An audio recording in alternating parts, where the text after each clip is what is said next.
ഇതിലും വലിയൊരു സന്തോഷ നിമിഷം ദുനിയാവിൽ വേറെ ഉണ്ടോ? കണ്ടോ, സ്പെഷ്യൽ കൂട്ടാനാണ്. എന്തൊക്കെ കൂട്ടാൻ ഞാൻ കാണിച്ചത്. ആദ്യം ചോറ് വലിയ തളികൾ എല്ലാവരുടെ ഫുഡ് കഴിക്കണം.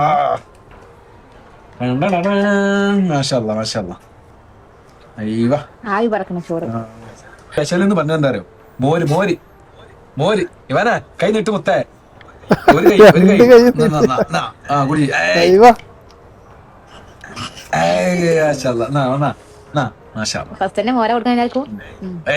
സ്പെഷ്യൽ അല്ലേ? എങ്ങനെയുണ്ട്?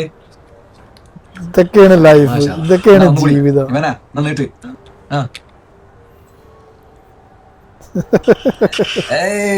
ഇത് സോയാബീൻ സോയാബീൻ പൊരിച്ചത്. ഓക്കെ, ഭയങ്കര ടേസ്റ്റാ. ഓക്കെ, ആൾക്കാരൊക്കെ ബഡ്ജറ്റിന്റെ ഭാഗമാണെന്ന്. ഇത് ചീരന്റല പരിപ്പ്. ഓക്കെ, ചീരന്റലക്ക് ചങ്കാളെ ഒരു ദിറംസേ ഉള്ളൂ, ഒരു കെട്ട് ചീര. നല്ല ഫ്രഷ് ജീവിതം. ചെറുപ്പത്തിലെ ഇതന്നെ കിട്ടാത്ത ആളുകളാണ് ജീവിച്ചിട്ടുള്ളത്. ഒരുപാട് ആൾക്കാർക്കൊന്നും കിട്ടാതെ നമ്മളെപ്പാരൊക്കെ ഞങ്ങളെ ഒരു കാലഘട്ടം അല്ല, ഞങ്ങളെപ്പാന്റെ കാലഘട്ടം. ഈ കാലഘട്ടത്തില് ഞങ്ങള് രണ്ടും കണ്ടു വളർന്ന ആൾക്കാരാണ്. തിന്നാത്തൊരവസ്ഥയും തിന്നിട്ട് ഏറിയിട്ടുള്ള ഒരു അവസ്ഥയും കണ്ട് കഴിച്ചുണ്ട്. പക്ഷെ ഇപ്പത്തെ നിങ്ങളൊക്കെ പറഞ്ഞാൽ ഇപ്പൊ നിങ്ങൾ കണ്ണ് നീക്കുമ്പോൾ അല്ലെങ്കിൽ നിങ്ങൾ ജനിച്ചപ്പോഴൊക്കെ നിങ്ങൾ കാണുന്നത് ഇങ്ങനെയുള്ള ഫുള്ള് അടിച്ചാപ്പൊളി പിസ്സ അത് ഇതൊക്കെ. ഞങ്ങളുടെ കാലത്തൊന്നും പിസ്സ അല്ലെങ്കിൽ അങ്ങനത്തെ കാര്യങ്ങളൊന്നും ഇല്ല. ചെല്ലിട്ട് ഞങ്ങളെ തിന്നോളി ചീരന്റെലൊക്കെ കൂട്ടിയിട്ട് ബിസ്മില്ലാഹിർ റഹീം ഇവനെ കഴിച്ചൂടെ. എന്താ ഇൽഫി ഇതൊക്കെ എന്താ ഒരു സാറിയാത്ത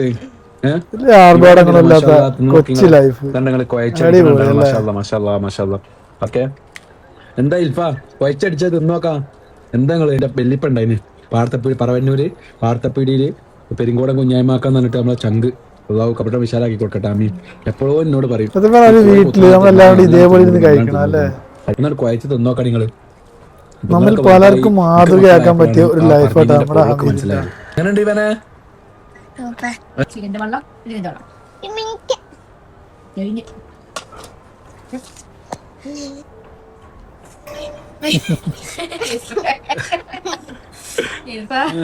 പാത്രത്തിലെ ചീരന്റെ വരെ ഇവിടെ തുടച്ചിരിക്കുന്നത്. മാഷാഅല്ലാ അടിപൊളി സൂപ്പർ. അൽഹംദുലില്ലാ ജസാക്കല്ലാ ഖൈർ. എന്റെ പെണ്ണുങ്ങൾക്ക് ഒരേ ശുക്ർ പറയും. നല്ല ടേസ്റ്റ് ഉണ്ടായിരുന്നു. നല്ല ടേസ്റ്റ് ഉണ്ടായിരുന്നു. ഫുഡ് സൂപ്പറായിരുന്നു. എന്നും എപ്പോഴും ഈ ഒരു സന്തോഷം നിങ്ങളുടെ ജീവിതം നിലനിൽക്കട്ടെ. അടിപൊളി, ഒരുപാട് ഇഷ്ടപ്പെട്ടു ഒത്തിരി. ഇങ്ങനെ തന്നെ ആവട്ടെ, അടിപൊളി ആവട്ടെ, ഉഷാറാവട്ടെ. അൽഹംദുലില്ലാ.